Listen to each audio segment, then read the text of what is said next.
Face of a Political Candidate on a Street Billboard by Charles Bukowski. There he is. Not too many hangovers. Not too many fights with women. Not too many flat tires. Never a thought of suicide. Not more than 3 toothaches. Never missed a meal. Never in jail.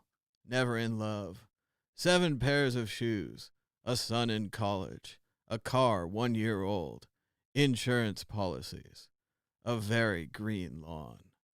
Garbage cans with tight lids. He'll be elected.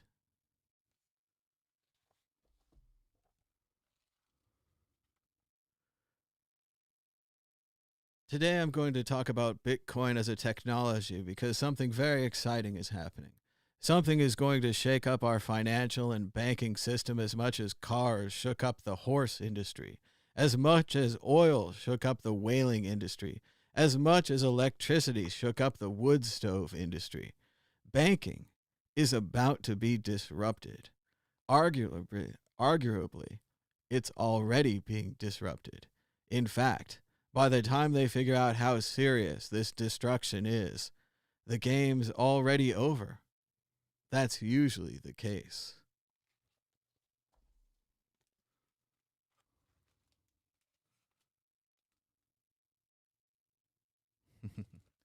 Oh, hello. I didn't see you come in. Welcome to the Thomas Hunt Show. I guess I changed the name. I thought it'd be fun. Anyway, I'm going to go ahead and get straight to the topics. Let's go to the webpage. Hey, there's the chat. Say hi to the chat. Everyone in the chat, give us a thumbs up and a share. More people will join the show. Maybe we'll even get some phone calls. I tested the phone call thing. I think it's working. More important than the phone call was changing the chat to dark mode. It was in light mode or whatever they call non-dark mode for half a second. And I was like, no, dark mode. Anyway, let's get started. The price of Bitcoin in the last 24 hours was up 1.54%. Something just fell over. With a last of 8,785, a high of 8,951, and a low of 8,687. That's $1 for 11,386 Satoshis. Checking out our top stories. Bitcoin on-chain analytics at odds with sub 8K Bitcoin price forecasts. That's right, there's 2 groups of people out there right now. There's people who believe because of the halving, there'll be less Bitcoins being produced every day. Therefore, Bitcoins will be more valuable. And people who believe that the price of Bitcoin is going down. Now, there's a lot of other things going on in the economy with the virus and all the other things that could cause the price of Bitcoin to go down, even though there is a halving out there. We're just going to have to wait and see. Germany recognizes Bitcoin as a legal financial instrument. German financial watchdog provides clarity on the legal status of cryptocurrency. This is good for Bitcoin.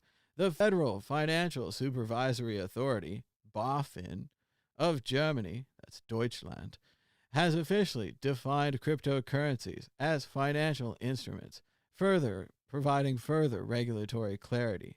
This makes it easier for those spending cryptocurrencies and will give relief to some businesses built around them. So this is good. Cryptocurrencies that are not issued or guaranteed by any central bank or public body. Doesn't look good for Ethereum. Doesn't have the legal status of currency or money. That'll be interesting when some countries do give it the legal status. Can be used by individuals or legal entities as a means of exchange or payments. All right. Serve investment purposes. Ooh, what kind of purposes are those? And can be transmitted, stored, and traded electronically. The new law makes Germany crypto heaven. Very interesting. I've already been learning German. All right. Bitcoin's rally may have more room to run, technical suggests. And Bitcoin charts, better days ahead. Could the uptrend? It may test the upper limit. Bitcoin's stochastic line is nearing the oversold level of 30, potentially further bolstering the chances of a short-term rally. Dun dun dun. Almost half of all Bitcoin has not moved in 2 years. That's right. Maybe it's because people have their own keys, or maybe they just don't want to. But half of all Bitcoin have not moved. That's interesting. And on to the more random hag tags. What you got? Topics of today's show. I don't know what word I was going for there. Ragtag, I suppose. Unrehearsed, unplanned, etc., etc. So let's see. I made a new show name. This kind of used to be Bitcoin Talk Show, which was a nice, good, generic name, but it really focused us in on only Bitcoin. Not that I'm really into much else than Bitcoin, but I thought it would be fun to officially include other topics like politics and pop culture, which I'm also into. So I think that'll be fun. Also, in a long, long throwback, I used to have a college radio show called THS, Thomas Hunt Show, and it was in like 1999 and 2000. So it was THS 99 and it was THS 2000. And I was officially on the college radio station, but no one ever heard us, really. We had the broadcasting range of, I think, just the campus or maybe half the campus. And even then, no one listened to college radio. So it didn't matter. What really mattered is I made tape recordings of the show, then connected the tape recorder to a computer, created real audio files of the show, and then put the real audio files out on the internet. I was the only one at the radio station to do this. And because of that, 5 to 10 of my friends probably listened to the show. So it was fun to have the Thomas Hunt Show then. It's fun to have the Thomas Hunt Show now. I chose a real plain-looking graphic style. I'll probably change that, but right now it's like black and white and red and kind of looks like a Rachel Maddow show if you really want to know. But, just because she uses this cool Gotham Ultra font, there you go. The secret's out. Gotham Ultra. Cool font. So anyway, we're talking about anything and everything. Also, I wanted to give a shout out to Marie Kondo. I read both of the Marie Kondo books about sorting stuff.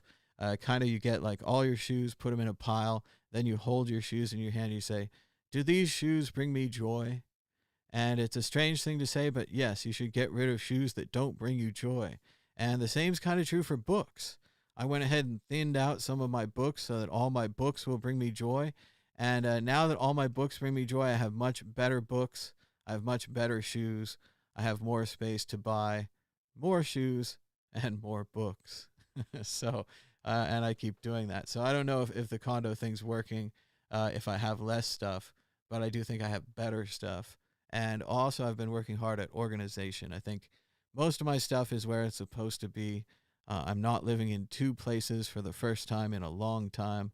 And that's helped out a lot. When you have 2 sets of everything, it gets kind of ridiculous, especially when you start traveling and soon you have like 12 sets of nail clippers and that kind of thing. So we can't start out the show any other way than talking about the coronavirus. I kind of don't want to talk about it. Tell you the truth, I've muted those words on Twitter, so don't send me any important messages about coronavirus. And I'm trying not to look at Google News, and I don't really want to know the day-by-day numbers. It's scary enough as it is. But I do think we should talk about it because it's affecting crypto. Certainly, I'm kind of canceling or postponing my Europe trip, which turns out good because I don't want to spoil it, but I do think one of the conferences is going to be postponing and maybe the other 2, so on and so forth. But here it is, Alejandro reporting through my filter, not using the word. Paris Blockchain Week is canceled over coronavirus fears. So it is starting to hit cryptocurrency and crypto conferences, which only makes sense. Other tech conferences such as the Game Developers Conference, the Microsoft Developers Conference, all of these have canceled or postponed. The Adobe Conference is hanging on in Las Vegas, although I'm told they canceled. Now they've restarted, so it never looks good when you start canceling and restarting. How do we know this is a big deal? Baseball players at the Tokyo Dome in Japan have been playing to empty seats as Japan continues to have preseason opener games behind closed doors for the first time ever. So these are preseason games. These are not full regular season games yet, but this may be a terrifying preview of the future. I always already started to get that kind of image in my head. As you guys know, the Olympics are coming up in Tokyo soon. I could kind of see guys playing basketball with these masks on in an empty stadium with all the announcers and all the uh, coaches and everyone on the sidelines all wearing masks. And just what a weird, weird scene. And already this is starting to portray it into art. People are drawing masks onto art, photoshopping masks, and just in general, just starting to take over society, regardless of the numbers and all that. Also, they've closed the Louvre, the most popular museum in the world, shut its doors after employees decided not to open over fears about the spread of the coronavirus. So very scary stuff out there. The virus continues to spread. People want to talk about Bitcoin. Let's talk about Ripple. According to this article from the Block and a quote from the CEO of Ripple, Jeff Garlinghouse, Ripple would not be profitable without selling XRP. This is a funny story. A long, long time ago, Bitcoiners like you and myself probably, we weren't big fans of Ripple because they had a massive pre-mine. Basically, they printed out all the coins and they gave them to themselves. Then they had a plan where they were going to give themselves the coins slowly, allowing themselves to sell the coins. So this happened, and then somehow Ripple got value and got more value and got more value, and now they're celebrating the fact that they were taking the coins that they pre-mined and dumping them essentially on their audience. And if they weren't able to take these pre-mined coins and dump them on the audience, they wouldn't be profitable. So it's really interesting to watch this happen, kind of like a slow motion over time thing.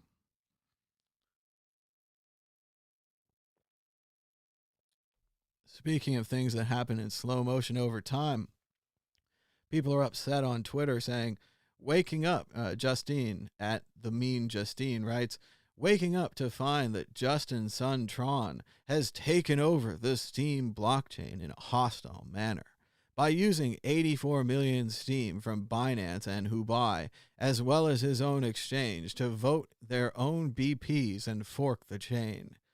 CZ Binance, you support this? Tron, decentralizing the web? And as the summary there says, and the more detailed article from CoinDesk attached says, why crypto should care about Justin Sun's stream drama. As you guys know, Justin Sun at Tron seems to have lots of money. Again, he printed his own money, and now he has lots of money. That's great. He's bought some things like BitTorrent, the company, not the guy. The guy who made BitTorrent doesn't like this. He also recently bought Steemit, the decentralized blogging platform, much to everyone's surprise, as they thought it was decentralized, right? Right before they kind of finalized the deal, there were some rumblings in the Steam community that they were going to have a hard fork to depower the account that essentially was being sold, the account with all the money, the big voting account. So they did it. They depowered the account. Well, it turns out that Justin's son and crew struck back, using other voting accounts to then unvote the hard fork, repowering the account, consolidating their power. This has been a big problem with Steam the whole time. Who has this Steam? Who becomes these power users? A lot of early users who bought in early or who were given it for free. We don't really know who the Steam power users are, but now we know that Justin Sun from Tron is one of the biggest power users. This is an interesting story for the reasons Coinbase is going to point out, of course, that the Steam that was held on Binance as well as Hubai was used in the vote or the attack, depending on how you want to see it. And that this Steam was just, again, that you didn't have your keys, you trusted it with someone else, and now they've used it. And if you wanted the attack to go down or didn't want the attack to go down, you didn't get to choose. You were left out of the decision because you didn't hold your own private keys. So interesting story, watching that develop. Sad goodbye to James Lipton, host of Inside the Actors Studio for almost 25 years, who died at the age of 93. He began writing and acting on soap operas, including Guiding Light, but was best known for the interview series which launched out of the New School in New York. James Lipton, a great interviewer. always brought out interesting things about the actors, had his own special style, and would ask those 3 questions every show that were adopted from, I think, his mentor in interviewing, who also asked the 3 questions. So goodbye to James Lipton. The shows are still there. We can still enjoy them, though. So the magic of television. And here it is. I don't agree with the little caption here, but Dennis Parker at Zentags, XENTAGZ with a Z. He had this great video he picked up at Tone Vase's Unconfiscatable conference. This is Trace Mayer, formerly a Bitcoin advocate, the hodler of last resort, but now he's a fan of Bitcoin and MimbleWimble. Like I said, it says it on his website. He's not exactly hiding it, but it is interesting to see him wearing the classic Honey Badger t-shirt, truly a 2013 or earlier Bitcoin t-shirt, while some promoting and singing the praises of MimbleWimble. But I'll let you guys think about it for yourself. Here it is. Shout out to Dennis Parker on Twitter with a great video. You know, and the really disruptive stuff like MimbleWimble isn't even hardly, you know, we got Grin and Beam, and now we have a new MimbleWimble coin that launched in November of last year, and it's already like tearing up the scene. You know, if you go and actually look at it, so which I recommend people to do, because you know this is disruptive innovation. You know, and Bitcoin was disruptive, and MimbleWimble is a, you know, this is software and it's extensible, and I mean scalability increase, privacy, fungibility, anonymity. Like, they think Bitcoin's a problem. You actually can see what's happening on the Bitcoin blockchain. You can track senders and receivers and amounts. MimbleWimble, none of that. It's all encrypted. Well, absolutely. And still provably scarce with the Fuchsbauer paper. Well, you know, and the well, thank goodness they have the Fuchsbauer paper. Goodness gracious, and it's catching on fire. I don't know. He kind of sounds like a salesman to me. It always worries me when people sound like a salesman, and everyone knows this about Bitcoin, that it is a public ledger right now. That's how you would build such a system in the beginning, in the first of it. It is true. There's some kind of problem with the compression. The compression on Trace doesn't look good. There is a point right around here, I think, right around here. His eye seems to be like a full triangle as well, spreading out. So that doesn't help the atmosphere, the presentation as well here. But still, what do you guys think? Tell me in the chat. Has Trace completely sold out? Is it? I think it's his right to promote anything he wants. He doesn't. You know, Bitcoin's not a suicide pact, right? He can't just, now you've promoted Bitcoin, you can never promote anything else. But he did kind of have that, I'm the last hodler of resort, I'm the hodler of last resort kind of thing. He had that attitude towards him that he was a very strong Bitcoiner and that he wouldn't be interested in these other things. But I don't know. I've heard through the grapevine he had master nodes and all kinds of other nodes. And why shouldn't he? Why shouldn't people who were successful trying an early cryptocurrency try other cryptocurrencies early and then, I don't know, profit? I don't know how to profit, but these guys know how to profit. Oh, and this brings us to Star Trek Picard. Oh, aren't you guys lucky?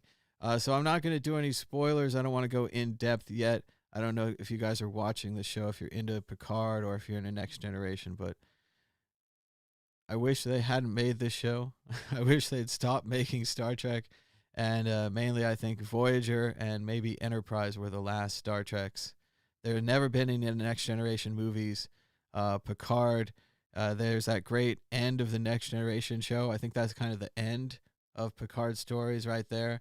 They play poker together. They go to the future. It's like Beverly Crusher has a ship. That's the end of the story.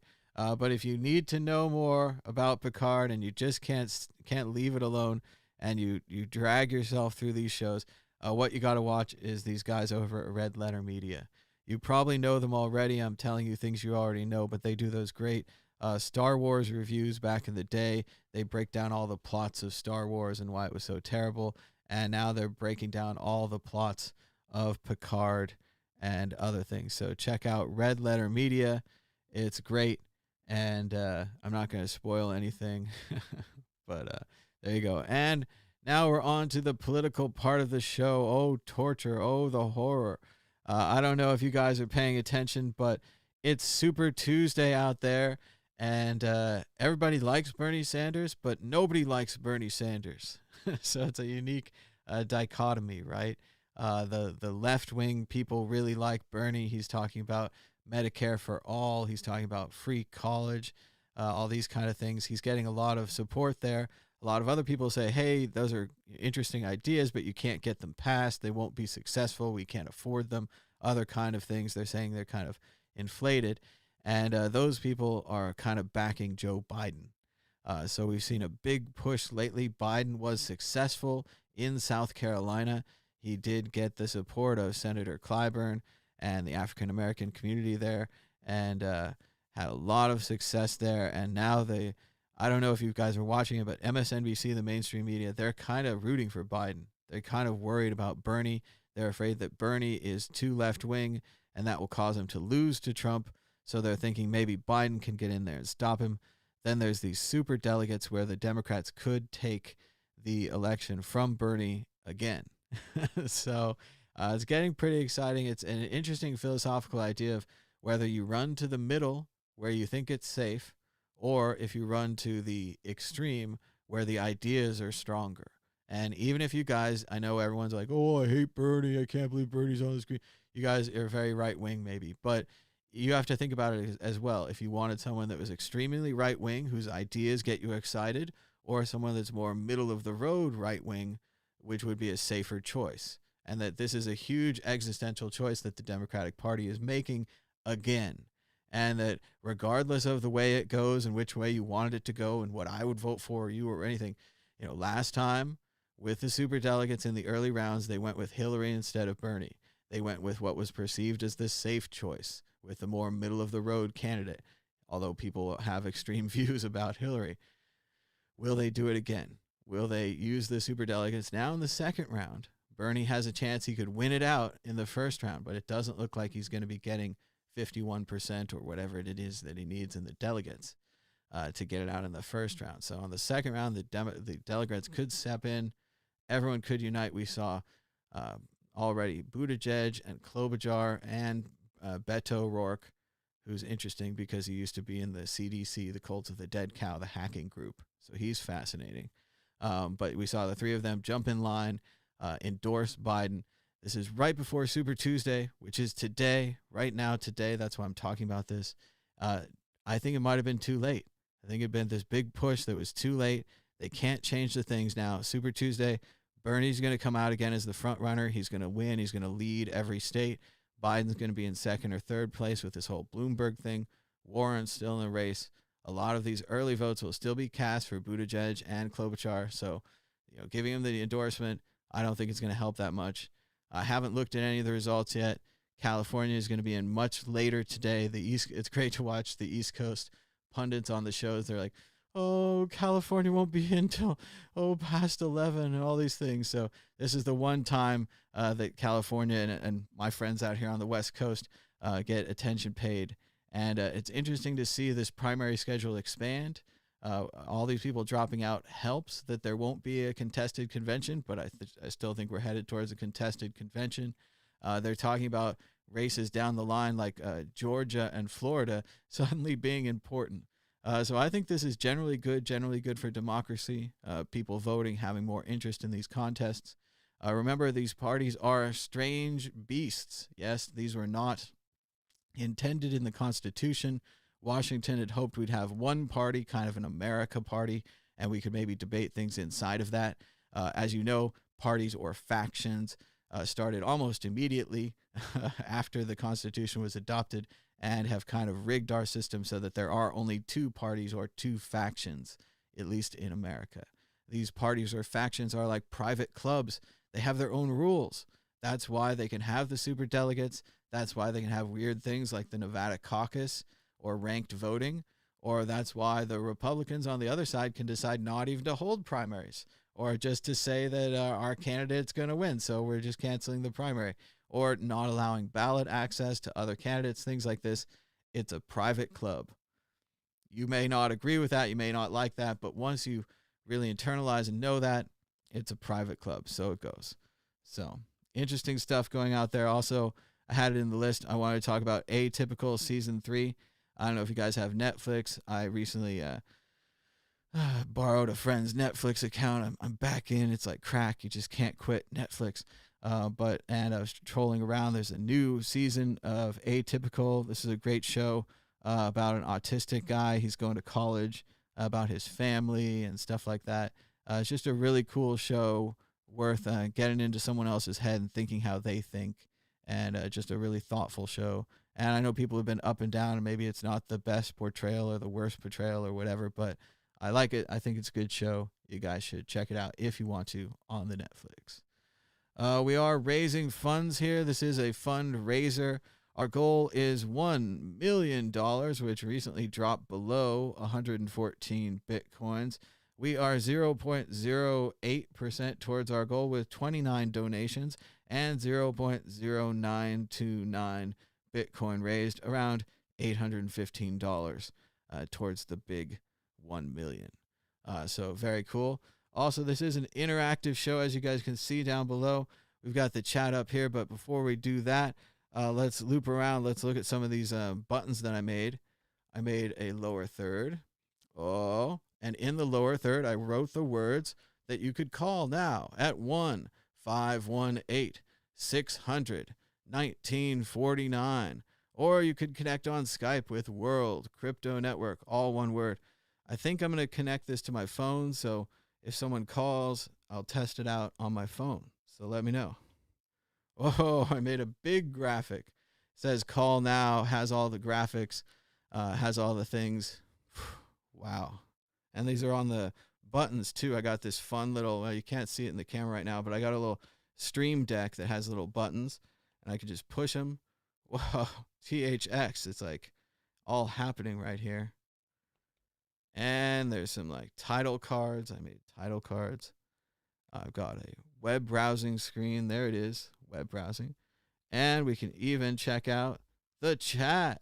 Let's see what's going on in the chat. And remember, you can call in at any time. We'll take your call. The more you call in, the longer the show will go. We're already out of topics. I talked about everything. But you can talk about any of these topics. So here we go. Bitcoin Motorist says, howdy, motorists. Towers Comic says, hi, Thomas. GC Cameron says, hey, hey. And Jeremy Sager's in the chat. Yo, bro, to BB. Cameron says, thanks for having me. Long time no see. I'm back in Las Vegas. Like most people, I'm not really traveling right now. So I've been sorting my books, sorting my computer files, trying to get organized. Spent the day making these graphics, thought that was fun, and thought I'd try this out. We're using Open Broadcaster right now, so let me know if that's working or skipping. And if we can get a phone call or a Skype or two, that would be great, at least just to test it out, even if you don't have something to say. But you can call in and talk about any of the topics I talked about today. The new show name, Marie Kondo, the coronavirus, ooh, Trace and MimbleWimble, that's a popular topic. You can talk about how Star Trek Picard sucks. You can talk about the Democratic primary, Super Tuesday, say something about Bernie, whatever you want. And Atypical Season 3 is great. It's going to be another season.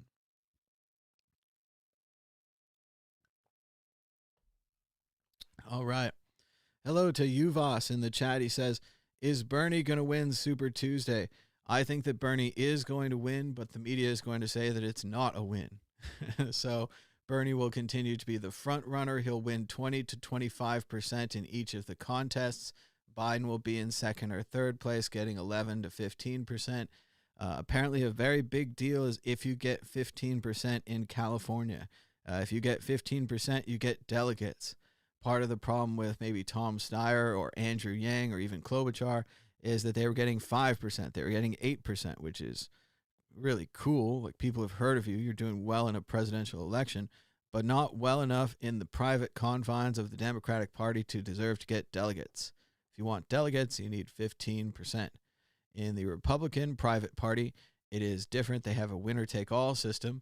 which may seem even more unfair. So it's not great on either side. The Republicans also don't have any super delegates.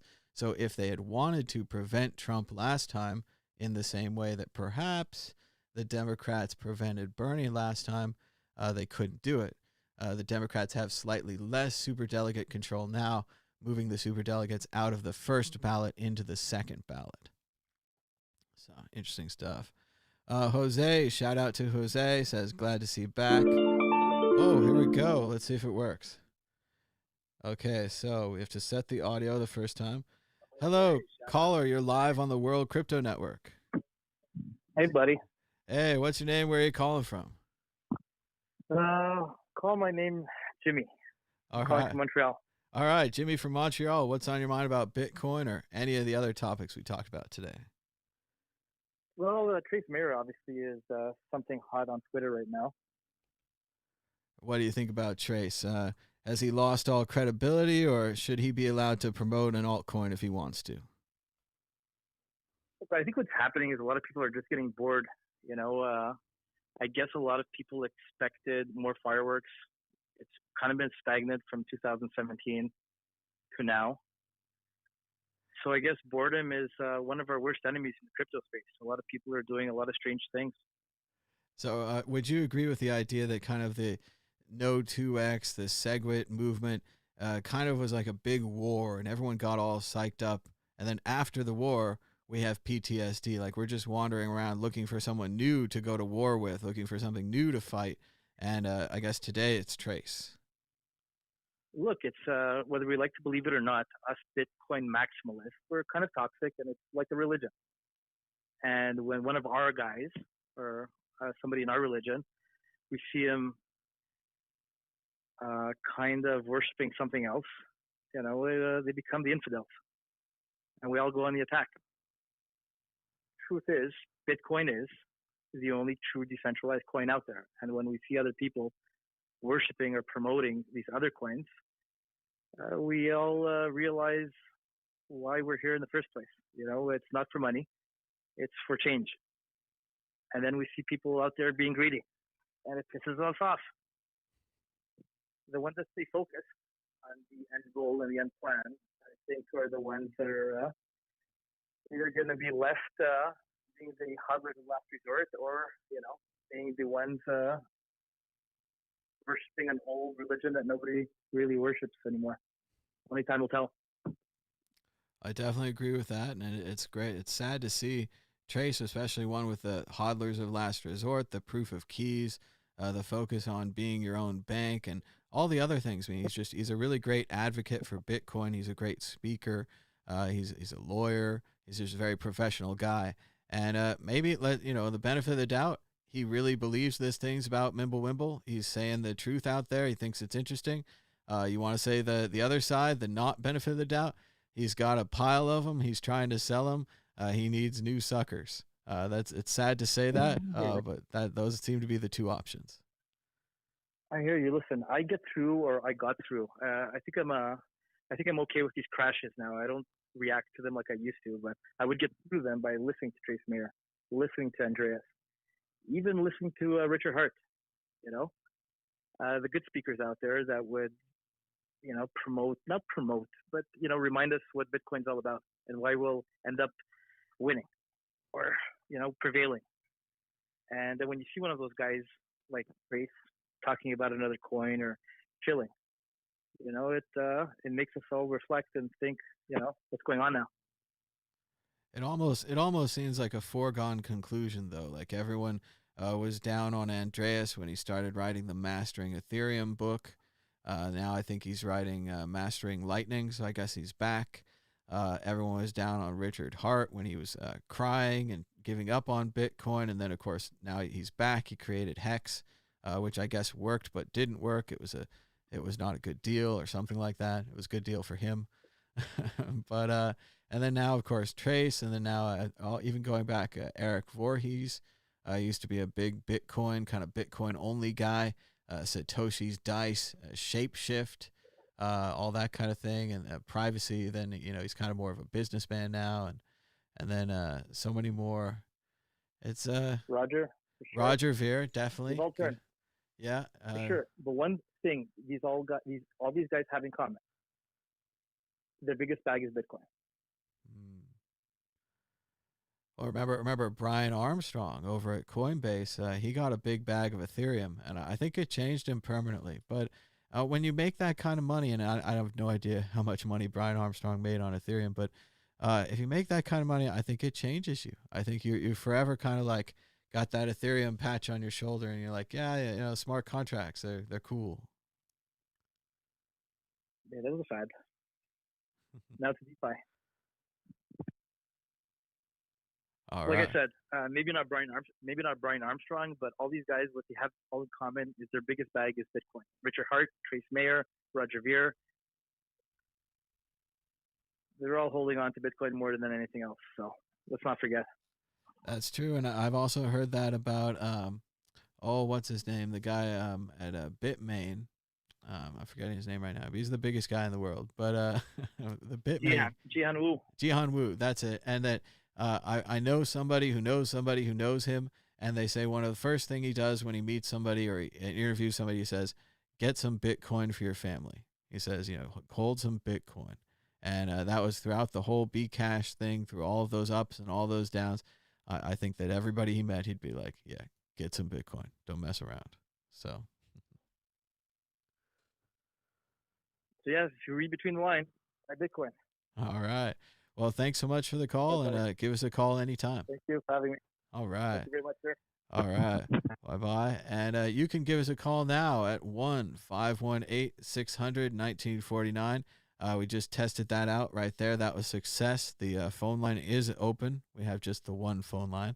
And you can also try us on Skype at World Crypto Network, all one word. I got the Skype application open as well, but we haven't tested that yet. We're keeping up with the chat. They're talking about income tax and if it's theft or not. There's a lot of back and forth on that. Remember, originally, the United States didn't have income tax, wasn't really supposed to have income tax. That's something that came in with the creation of the Federal Reserve in 1923. I would have to guess something like that, right in there. But the Federal Reserve created income tax so that it could pay for the national debt, which is something that the Federal Reserve created. So we have to pay it back. Previously, we would pay for things like wars. We would go into debts. We would try to keep the currency afloat. But the currency kept itself afloat because it was kind of linked to gold and silver. Of course, that was a long, long time ago in a galaxy far, far away. So let's see what's going on. People are talking about masks. Anyone have their mask? Now, they go back and forth on the mask. They say they're not successful, but then they say that health professionals must have them. So either way, I think you stay away from the people that are coughing. You have kind of a 6-foot barrier around you. I think everyone's supposed to keep their distance now. It's a creepy Orwellian world out there, right? I mean, all the horrible things. Keep your distance. Look at your little personal view screen. Keep your personal headphones on. A world of autistic people that are, restrained and kind of enforced autism. Like, you have to do it. You have to be separate. You have to be in your own little world because you don't want someone else's virus in your world, someone else's air. So that's been very creepy. Let's see, in France, oh no, he's selling it here. $4,500 for a single day of hospital in the U.S. I hope that you have insurance. I have some insurance. I hope that it works. In France, it's free, and you're even paid the first day you quit your job. Well, sign me up. But you still have to afford to live in France. But yes, you're supposed to save your money in case of getting sick. Yes, the American system is pretty rough. We have these for-profit healthcare companies.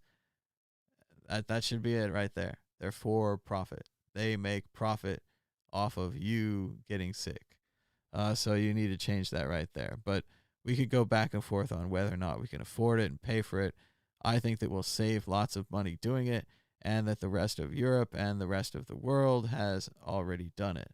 So Metal Gear writes, did the Pope get the corona? The Pope is ill, and the Pope is refusing to go to his meeting. So it is pretty scary stuff. The Pope's an elderly guy. This is the new Pope. the one that everyone kind of likes, the Pope of Peace. They kind of thought that he would bring about more change. He's not really doing it. Obviously, excuse me. Obviously, the church is a very heavy and big thing to move, kind of like the Bitcoin blockchain or the Bitcoin code. It takes a lot of agreement. No one really wants to change it. So he's come up against that. But this is not the previous Cardinal Ratzinger, Pope Ratzinger, who is still alive, but no longer Pope. So interesting story there. Also, I really want to see that movie about the two popes. That sounds good. In the U.S., you are taxed on every single thing. Yes, no doubt. Anything's free. It's a hidden tax. They know you won't take care of yourself. Also, they kind of put poison in all the foods and then make it taste really good and then expect you not to eat them. So good luck on that. And let's say he's having a sip of vodka. Yeah, no vodka. But I did get some whiskey for the whole coronavirus thing. So in case of end of the world, I have a good-sized bottle of whiskey. Also, I'm practicing this show and other shows like this because I think it would be good for us to communicate this way through the internet because everyone's afraid to travel. So, I agree with AR. Ratzinger is not Pope, but he did not pass. He chose to become not Pope. Which is just a crazy and interesting story all in itself there. Hey, they say the Pope was cleared 2 hours ago, and he does not have the virus. I have not set up a Blockstream satellite connection, but I think I should. I think that should be one of the things that as a stay-at-home person now that we should get going here. So I'm going to look online. We'll see about ordering the basic satellite and getting that set up. That sounds like fun. Also, I have... not a spoiler, but I'm not prepared to do them today. But I'm going to suffer through them online here, and make mistakes and all the other things that happen. Let's go to a bigger screen. Ooh, I have open dimes. I have some of these, so I can test these out. These are kind of portable wallets, like disposable, tradable wallets. I think they're 3 for $30, so they're about $10 a piece. So the idea here is that you could put some money on them, give them to a friend or even to someone as a payment. Then there's a little chip that you're supposed to push out or something, and that allows you to then get the key. Once you get the key, once the chip's been pushed out, then they're pretty much used. Then they're still like a wallet, but they're much more used. So I personally haven't tried them. I know they're old. I know a lot of people have them and try them, but I bought them for like $40, and I want to try them and see how they work, and I'll show them to you guys. So there you go. So let's see what else we got here. I got a digital, our microphone. I got a digital bit box still in its shiny packaging. It's a hardware wallet. I'm supposed to try it out, and I'd like to try that out on air here. So hopefully I won't make a mistake and dox the wallet or whatever. But otherwise, no worries. And also I got a Ballet Crypto wallet from Bobby Lee. He was handing these out to everybody at the convention at Tones Unconfiscatable. Ooh, look, Bitcoin. But I heard at other conferences he was handing out Litecoin ones. So it was pretty clever. Old Bobby, he was hole punching everyone's cards so that he would know if he'd given you one already. So he would give you just one Ballet Crypto, not more. So I'm going to try all these out. I want to try out some other things. Maybe they're saying in the chat that I should try out some other things. Maybe I should get some, like a P.O. box. Then people could send me more things. Then I could try them out. So I'm going to look into that because, nobody goes outside anymore. Everybody stays inside. So it's a good time to get all of our backlog of stuff done, all the things we haven't done. Jeremy says Crypto Steel is the best. They've offered me one of those. I'd like to try it out, the new tube, Crypto Steel tube. That sounds cool. I'd like to try that out, but I was supposed to get a P.O. box so they could then send it to me, and it's a whole looping thing. But it costs money for a P.O. box, and then you have to send them, and blah, blah, blah, blah. So all that stuff. But let's see what else is going on.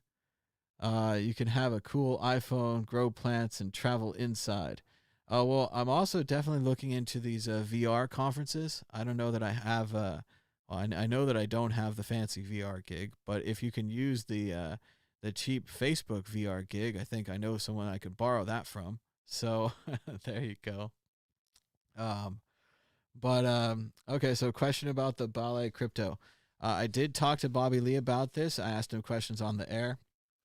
Right now, it's part of the 8-hour live stream that we did from Unconfiscatable. In the future, I'm going to edit those all out into individual interviews, so you can check that out either today or later. But what Bobby said about the key, and I'm not going to open this right now, but I will in the future, is that there are two halves to the key, and that one half of the key is created in one factory by one set of computers, and the other half of the key is created in another factory by another set of computers, and these two computers never meet, and you'd have to hack both factories, and somehow the seal is affixed to the thing in a manufacturing process in the middle, something like that, and that's the Ballet crypto wallet.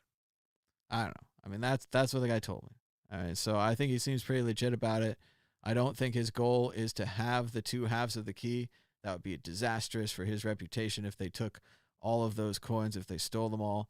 When he showed me the setup as far as a little wallet thing, it looked pretty neat. He had the app on his phone, bing, bing. He had the code, the key, whatever. Then pretty soon, not only did he have a little page he could take Bitcoin, but he slid it over. He could take Litecoin, a bunch of other coins. So it was pretty cool for a temporary, fun, try it out wallet. I think, but how do you prevent a factory worker from stealing them? I think that there's these keys that they'd show if they were damaged. So if it was tampered, you wouldn't use the tamper wallet. You'd be like, it's very important for any wallet. You shouldn't buy it used on eBay. So this is just good advice for any cryptocurrency wallet, even if it's a fun little put $10 in and give it to them wallet. Don't buy it on eBay. Don't buy it used. Don't buy it with the little sticker taken off. Yes, there are ways to remove the sticker, but you'd have to be pretty advanced to get the solvents and everything right. They did it at DEF CON a while ago on the Cassacious coins. No, as far as these are test wallets, fun wallets. I think the Bitbox is more similar to the Trezor and the Ledger.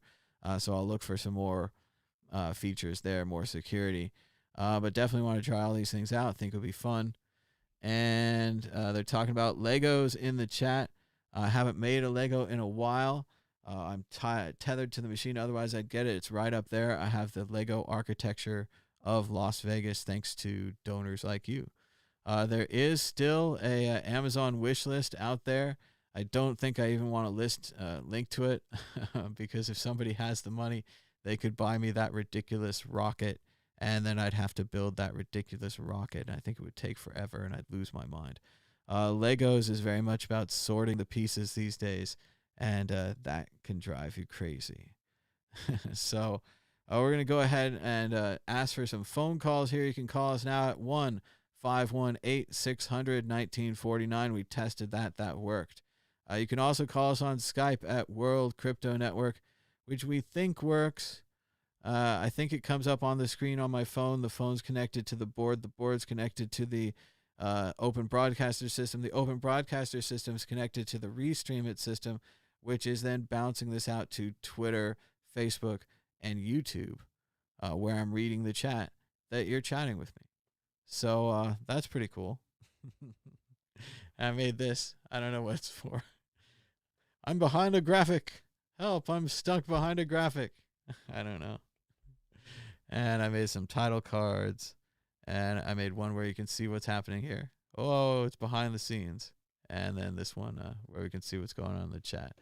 But I'd like to do 10 more minutes if you guys have it.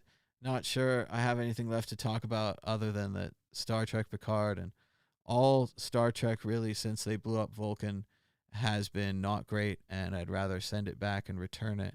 And in general, the cinematic universe idea has not been good to old cinematic universes. Somehow the comic books survived, maybe because they're using the actual source material. I was watching Red Letter Media, an old one the other day, talking about X-Men Days of Future Past and how it was a great movie. And of course it was a great movie. It was based on a great comic strip, or a great comic book, sorry. Days of Future Past is a great book. So having good source material, I think there's lots of good Star Trek comic books and ideas that they didn't use. So It's unfortunate they didn't use any of those ideas. And the same thing for Star Wars. There are a lot of great Star Wars books that I read. They're much more interesting than these weird Star Wars movies that they kind of wrote on the seat of their pants. I'm not sure why they had to throw out all of this existing universe, which was already built. I don't know. Maybe they thought they couldn't recast Luke or something. I think they could have. But no, they went down. And meanwhile, Pixar and Marvel make good movies every time or almost every time. Star Wars and Star Trek, two things that I also loved, make not great movies every time. They've all pretty much been taken over. Star Wars have been swallowed up by Disney. Star Trek, it's interesting with the rights. I've been hearing a lot about it, how the rights were cut in half. And kind of the old Star Trek was with CBS and the new Star Trek was with Paramount. And Paramount made a deal with J.J. Abrams to make the new Star Trek. And that's why the new Star Trek is not good. And it's gone downhill ever since then. But they can't get rid of it until they finish it all out. So basically, Discovery and Picard have to be canceled. And all the other new stuff that they're starting now all has to stop so that they can get the rights, reunify them, and then make good Star Trek again. That's what we hope for, because now Paramount and CBS are the same company again, so the rights are technically reunified, but can't really be reunified until the existing properties are done. I know, it gets really complicated and nitpicky, but that's why Star Trek's not good. Star Wars, on the other hand, is not good because it seems like that they're not writing the movies as a group. They're not testing out the plots and thinking about it backwards and forwards, which is also a problem with Star Trek Discovery. It doesn't work backwards, especially the first season. Second season just doesn't work. But no, it's sad. Like when they started coming out, we were like, oh, it's so great. They're going to be new Star Wars and new Star Trek and something to look forward to, especially after they stopped making Harry Potter movies and started making bad Harry Potter movies anyway. But no, they're just not making great Star Wars and Star Trek. Jeremy says it's because of the political climate. It is very unfortunate that Star Trek 2 has all those strange messages that really, even if you support the messages, like I do think that there should be equality for people and so on and so forth. I'm not against that. The way that their message is presented there is so ham-handed and overdone that it actually turns off people, even people who do support the underlying equality, because you have to be a little more subtle. You have to be a little more artful. And there's not to say there weren't ways of telling that story where they could have succeeded and made us all clap and made us all happy for it. But they just needed the basic elements of storytelling. And, don't take my word for it. Go to the Red Letter Media guys, and they've got lots of information about that. So, we got a different Apnian in the chat says he's enjoying the Picard series. I think it's fine on its own. I just don't like it being included in Star Trek. So I think it's a science fiction-y show. As long as you don't know anything about Star Trek and that it breaks all the rules of Star Trek and so on and so forth. As long as you don't know that, I think it could be fun. I think you'd still kind of wonder why this old guy is in it. As much as I like Patrick Stewart, he's probably better for some more sitting down, relaxing, chilling roles. They say in the chat that The Expanse is better. I think I watched the first couple seasons of The Expanse. I liked it. I didn't get back to it though, and I haven't read the books. I hear the books are very good too. But yeah, The Expanse is definitely was some good science fiction, good classic them, bad, us. I like the Belters, the people who lived on the asteroid belt, the people who lived on Earth, the people who lived on Mars, the different kind of political and economic climates they lived in. That's good stuff. It reminded me of Dune. They're making a new Dune movie. I'm actually kind of excited for it. I think it's going to be good. If you guys haven't read it, Dune is a great series, worth reading. They've tried to make movies and shows out of it with varying respect, varying success, but still Dune is cool. And Expanse, I would say, in a positive way, is like Dune. So yeah, I definitely want to check out The Expanse, try to catch that up. I've been trying to catch up shows in general. I finished off The Man in the High Castle. Boom. I finished off House of Cards. Boom. Mr. Robot. Boom. I still have Mad Men and Boardwalk Empire to close out.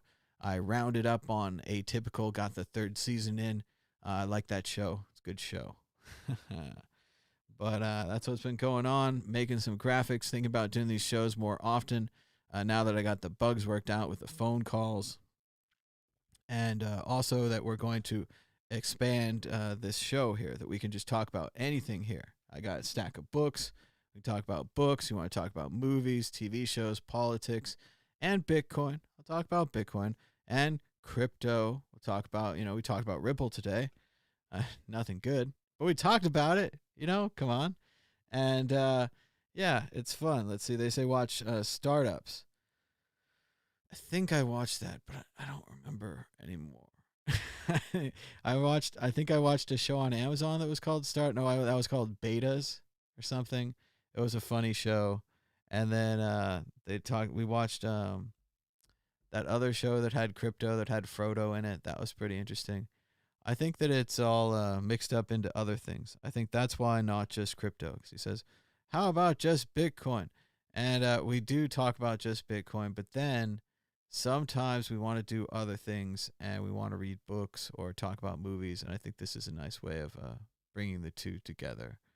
And a nice way to end this show. We're almost to the hour mark. We're at 57 minutes. We were successful in testing the phone calls. That worked, thanks to our phone caller. Not successful in testing the Skype calls, but I do think they work. And we're also testing all of the graphics, the little stream scripting button, the clapping sound. We got the other sounds. I didn't play too many sounds. If there's other sounds, what you guys want me to get in here, I can get Roger saying things or Trace saying things. We can get some fun sounds in here. Let me know what you think. I kind of have the default set right now. But as they're saying in the chat, a nice film for a nice sleep is the Texas Chainsaw Massacre. Ooh. And that Hollywood should produce movies based on Larry Niven or Ian Smith books. I don't know those books, but I'll bet they're good. And they should do a lot more movies based on books and movies based on comic books, movies based on the whole existing universe of the thing that they buy. They shouldn't just roll in like Disney and throw away the Star Wars canon and throw away the Star Trek canon and all those other things. So thanks so much for watching the show. Here's the donation address one more time. If you want to donate, our goal is to raise $1 million in Bitcoin. You can just donate the whole million now. Bleep. That CZ guy, he could do it. A bunch of other people in Bitcoin, they could do it. Then we wouldn't have to fundraise anymore. Then we would just do shows like this for free all the time. And that's about it for this episode of The Thomas Hunt Show on the World Crypto Network. Give us a thumbs up and a share. That's free. Talk about us on Twitter. Leave a comment down below. There are hardly any comments. It's as if the show is brand new. There are no comments. And until next time, bye-bye.